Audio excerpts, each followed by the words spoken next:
ખાસ કરીને અમે શિક્ષણ મંત્રીશ્રીને 3 બાબતની રજૂઆત કરી છે. રાજકોટની એફઆરસી ની જે નિમણૂક થઈ છે એ નવું માળખું છે અને એમના જે કેલ્ક્યુલેશન છે એ પ્રમાણે દરેક શાળાઓની ફી ઘટે એવું એણે કેલ્ક્યુલેશન મૂક્યું છે. 2024-25, 26 ને 27ની ફી મંજૂર કરવા માટે 400 ફાઇલ અત્યારે પેન્ડિંગ છે. હવે એમાં એ 2022-23નું એકાઉન્ટ જોવે છે.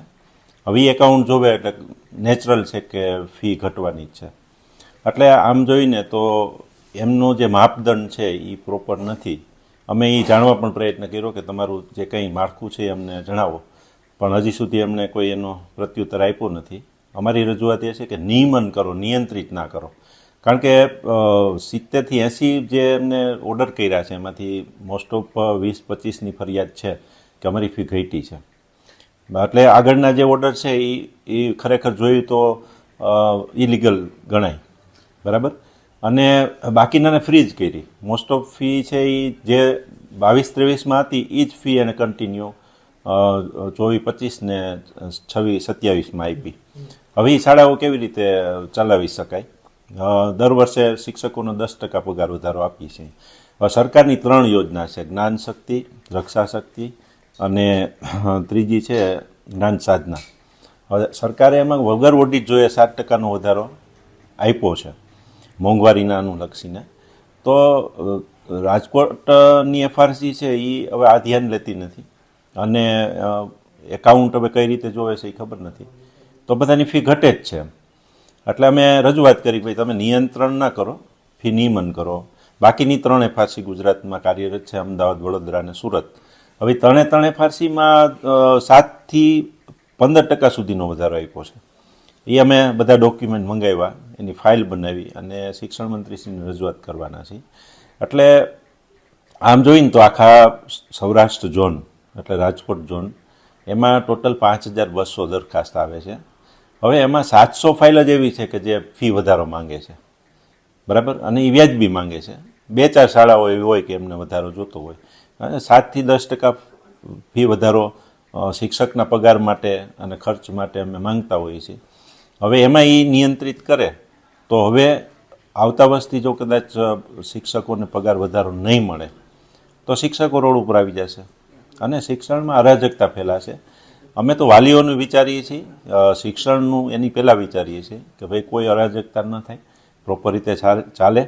હવે તમે આખું સેલ્ફ ફાઇનાન્સ જે ગુજરાતની અંદર શિક્ષણનું કામ કરી રહ્યું છે, તમે જુઓ તો સેલ્ફ ફાઇનાન્સ સ્કૂલો જ આ રિઝલ્ટ લાવી રહી છે. કારણ કે સરકારી ને ગ્રાન્ટેબલ શાળાઓનું અસ્તિત્વ હવે જોખમમાં છે અને તો શિક્ષણ કોણ આપશે? એટલે અમે ગુજરાતનું ભલું ઈચ્છીએ છીએ શિક્ષણમાં કે ભાઈ જે કાંઈ થાય વ્યવહારિક ને પ્રોપર રીતે થાય અને ખોટી રીતે ફી વધારતા હોય એની અમે કોઈ તરફેણ કરતા નથી. એટલે અમારી આ માંગ છે. હવે એમાં છે ને બધાની અલગ અલગ ઘટાડી છે. જેની ફી જે લેવલે હતી, હવે એ જે ઓર્ડર થયેલો હોય, હવે એનાથી ઓછી ફી કરે જે તે પછીના વર્ષમાં, તો શાળાની મેનેજમેન્ટ કેવી રીતે કરે? અંદાજિત લગભગ મારા ખ્યાલ મુજબ 15,000 થી 20,000 કે 25,000 એવી ફી ઘટી છે. હવે એ છે ને ડિક્લેર આ લોકો નથી કરતા, અથવા તો જેમની ફરિયાદ આવે એ પણ ડિક્લેર નથી કરતા, કારણ કે સામાજિક રીતે કે કંઈક પ્રશ્નો થતા હશે.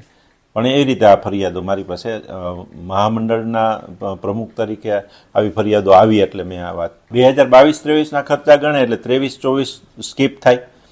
ખરેખર 23-24 જોવું જોઈએ, બરાબર. આ ગેરસમજણ ત્યાં જ છે. અમે આ વાત સમજાવવાનો પ્રયત્ન કર્યો. અમારા 2 એફઆરસી સભ્યો, જતીનભાઈ ભરાડ જે રિવિઝન કમિટીમાં હતા, અજયભાઈ પટેલ છે એ રાજકોટ ઝોન કમિટીમાં હતા, એમણે જજ સાહેબને મળીને આ વાત બધી કરી કે ભાઈ તમે જો કેલ્ક્યુલેશન છે એ આ રીતે કરો તો કોઈને ગેરસમજ ના થાય. આજે વાલીઓમાં ગેરસમજ થાય, શિક્ષકોમાં થાય, સંચાલકોમાં થાય અને વાતાવરણ બગડે. એટલે અમારી યોગ્ય રજૂઆતનો હજુ પણ પ્રત્યુત્તર અમને મળ્યો નથી. અને બીજી 2 અમારી રજૂઆત શિક્ષણ મંત્રીશ્રીની હતી. આરટીએનું પેમેન્ટ દર વખતે લેટ આવે. રાજ્યમાં સંકલનને કારણે અમુક જગ્યાએ સમય આવે છે, અમુક જિલ્લાઓમાં બહુ લેટ આવે છે, અમુક સમયે બધા સત્ર પૂરા થઈ જાય પછી આપવામાં આવે છે. એ પણ એક મોટો પ્રશ્ન છે. ત્રીજો પ્રશ્ન છે અમારે કેજીનું રજિસ્ટ્રેશન કરાવવાનું છે. હવે જે 1 થી 12 સુધી શાળાઓ ચાલતી હોય, હવે એમાં કેજીના ક્લાસ વર્ષોથી ચાલે જ છે. તો અમે એવી રજૂઆત કરી છે કે ભાઈ બાલવાટિકાનું રજિસ્ટ્રેશન જેમ થયું ઓટોમેટિક થઈ ગયું એમાં કેજીનું રજિસ્ટ્રેશન પણ એ રીતે થઈ જાય કે જેને નવું જ કેજી લેવું છે અથવા તો ખાલી જ કેજી ચલાવવું છે એમનું રજિસ્ટ્રેશન કરાવે એ બરાબર છે, પણ જેમની પાસે 12 ધોરણ સુધીની સ્કૂલો છે અને અવળા બિલ્ડિંગમાં વ્યવસ્થિત રીતે ચલાવે છે એમને સીધું રજિસ્ટ્રેશન આપી દેવું જોઈએ કે જેથી કરીને અન્ય ડોક્યુમેન્ટમાં પડવું નહીં. બરાબર, પ્રોપર હોય તો જ સ્કૂલ ચાલતી હોય, તો કેજીનું રજિસ્ટ્રેશન અલગથી કરાવવાનો કોઈ મતલબ નથી, વહીવટી પ્રક્રિયા ખૂબ વધે. એટલે આ 3 રજૂઆતો અમારી મેઇન હતી.